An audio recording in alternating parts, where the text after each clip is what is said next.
नमस्कार दोस्तों, स्वागत है आप सभी को आपके अपने YouTube चैनल मैथ चॉइस 2.0 पर। दोस्तों मैं हूं आदेश कुमार।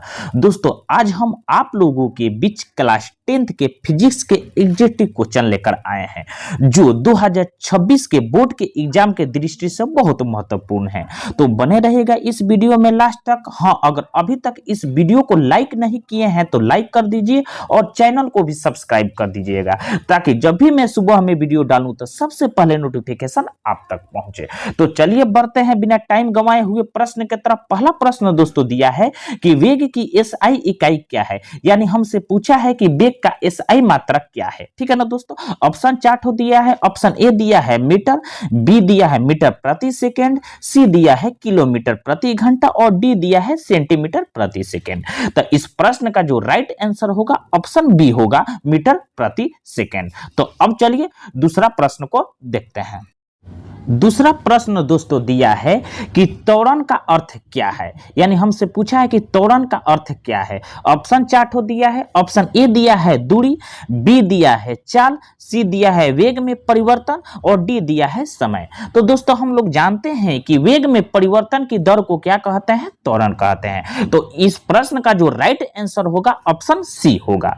तो अब चलिए तीसरे नंबर प्रश्न को देखते हैं। तीसरा प्रश्न दोस्तों दिया है कि न्यूटन का प्रथम नियम किससे संबंधित है। ऑप्शन ए दिया है बल, बी दिया है जड़त्व, सी दिया है संवेग और डी दिया है कार्य। तो जो न्यूटन का प्रथम नियम किससे संबंधित है, तो इस प्रश्न का जो राइट आंसर होगा ऑप्शन बी जड़त्व होगा। तो अब चलिए चौथे नंबर प्रश्न को देखते हैं।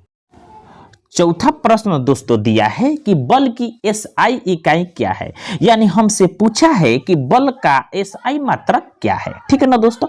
ऑप्शन चार्ट दिया है। ऑप्शन ए दिया है जूल, बी दिया है वाट, सी दिया है न्यूटन और डी दिया है पास्कल। तो हम लोग जानते हैं कि बल का जो एसआई मात्रक होता है वो न्यूटन होता है, यानी इस प्रश्न का जो राइट आंसर होगा ऑप्शन सी होगा। तो अब चलिए पांचवें नंबर प्रश्न को देखते हैं। 5 नंबर प्रश्न दिया है कि संतुलित बल का प्रभाव क्या होता है। ठीक है ना दोस्तों।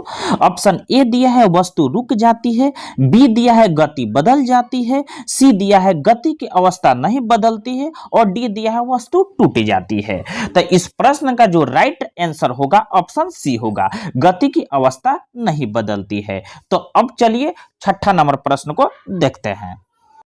छठा प्रश्न दिया है कि कार्य का सूत्र क्या है, यानी हमसे कार्य का सूत्र पूछा है। ऑप्शन चार्ट दिया है। ऑप्शन ए दिया है बल गुणे समय, बी दिया है बल गुणे दूरी, सी दिया है द्रव्यमान गुणे त्वरण और डी दिया है वेग गुणे समय। तो जो इस प्रश्न का राइट आंसर होगा ऑप्शन बी होगा, बल गुणे दूरी। तो अब चलिए 7वें नंबर प्रश्न को देखते हैं। 7 नंबर प्रश्न दिया है कि शक्ति की एसआई इकाई क्या है, यानी हमसे पूछा है कि शक्ति का एसआई मात्रक क्या है। ऑप्शन दिया है चार्ट, ऑप्शन ए दिया है जूल, बी दिया है न्यूटन, सी दिया है वाट और डी दिया है एम्पियर। तो हम लोग जानते हैं कि शक्ति का जो एसआई मात्रक होता है वो वाट होता है, यानी इस प्रश्न का जो राइट आंसर होगा ऑप्शन सी होगा। तो अब चलिए 8वें प्रश्न को देखते हैं। 8 नंबर प्रश्न दिया है कि पृथ्वी पर गुरुत्वीय त्वरण का मान क्या है, यानी हमसे पूछा है कि पृथ्वी पर गुरुत्वीय त्वरण का मान कितना होता है। ठीक है ना दोस्तों।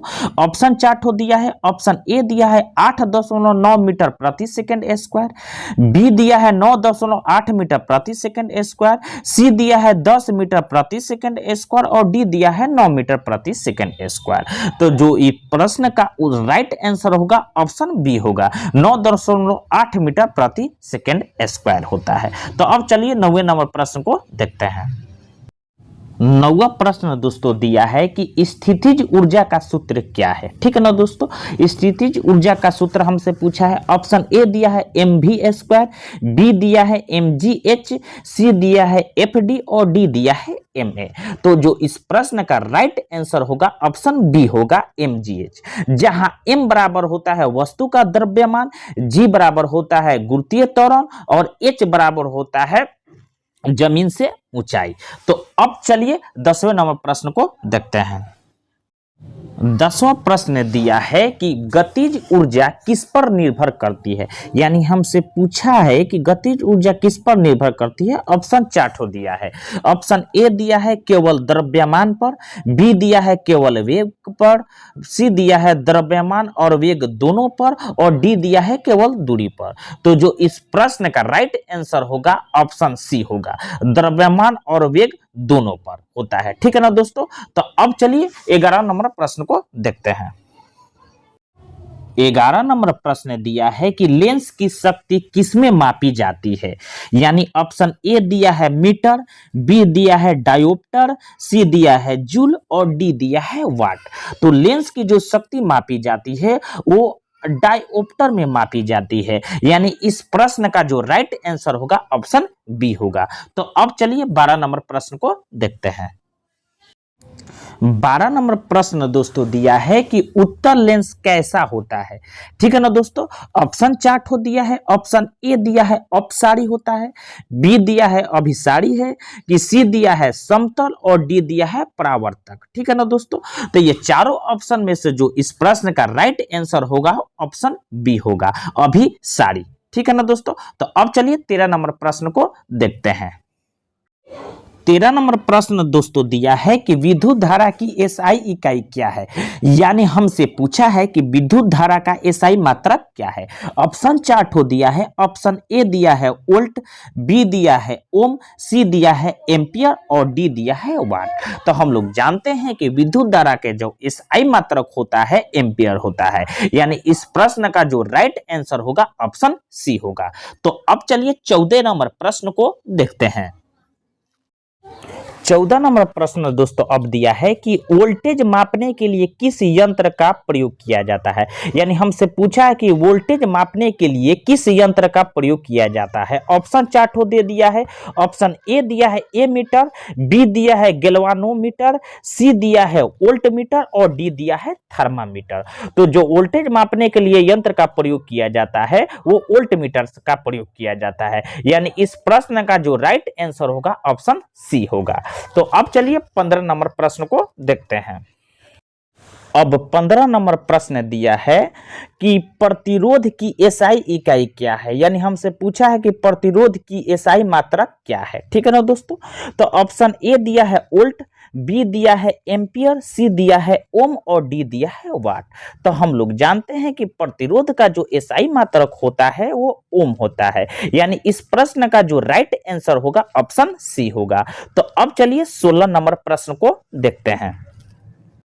16 नंबर प्रश्न दिया है कि ओम का नियम क्या बताता है। ऑप्शन 4 ठो दे दिया है। तो दोस्तों इस प्रश्न का जो राइट आंसर होगा ऑप्शन ए होगा। तो अब चलिए 17 नंबर प्रश्न को देखते हैं।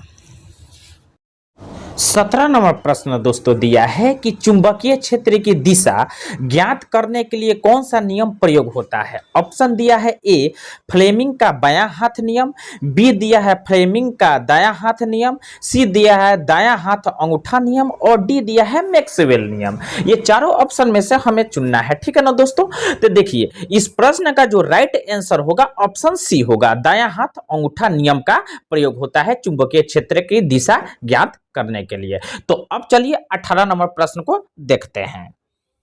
अब 18 नंबर प्रश्न दिया है दोस्तों कि विद्युत मोटर किस सिद्धांत पर कार्य करती है। यानी विद्युत मोटर के बारे में पूछा है। ऑप्शन ए दिया है उष्मीय प्रभाव पर, कि बी दिया है रासायनिक प्रभाव, सी दिया है चुंबकीय प्रभाव और डी दिया है विद्युत स्थैतिक बल। यानी कह रहा है कि विद्युत मोटर इन चारों में से किस सिद्धांत पर कार्य करती है। तो इस प्रश्न का जो राइट आंसर होगा ऑप्शन सी होगा, चुंबकीय प्रभाव। ठीक है ना दोस्तों। तो अब चलिए 19 नंबर प्रश्न को देखते हैं।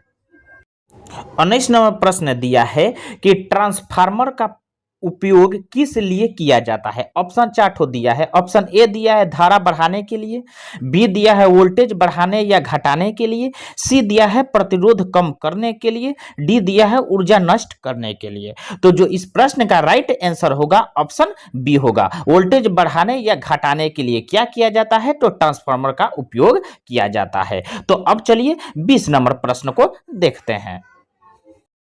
20 नंबर प्रश्न दोस्तों अब दिया है कि निर्वात में प्रकाश की चाल कितनी होती है। दोस्तों ऑप्शन चार्ट हो दे दिया है। ऑप्शन ए दिया है 3 गुणे 10 के पावर 6 मीटर प्रति सेकंड, बी दिया है 3 गुणे 10 के पावर 8 मीटर प्रति सेकंड, सी दिया है 3 गुणे 10 के पावर 4 मीटर प्रति सेकंड और डी दिया है 3 गुणे 10 के पावर 2 मीटर प्रति सेकंड। तो दोस्तों इस प्रश्न का जो राइट आंसर होगा ऑप्शन बी होगा, 3 गुणे 10 के पावर 8 मीटर प्रति सेकंड क्या होता है, तो निर्वात में प्रकाश की चाल होती है। ठीक है ना दोस्तों, तो ऐसा ही वीडियो देखने के लिए धन्यवाद। मेरे चैनल को सब्सक्राइब और वीडियो को शेयर जरूर कीजिएगा।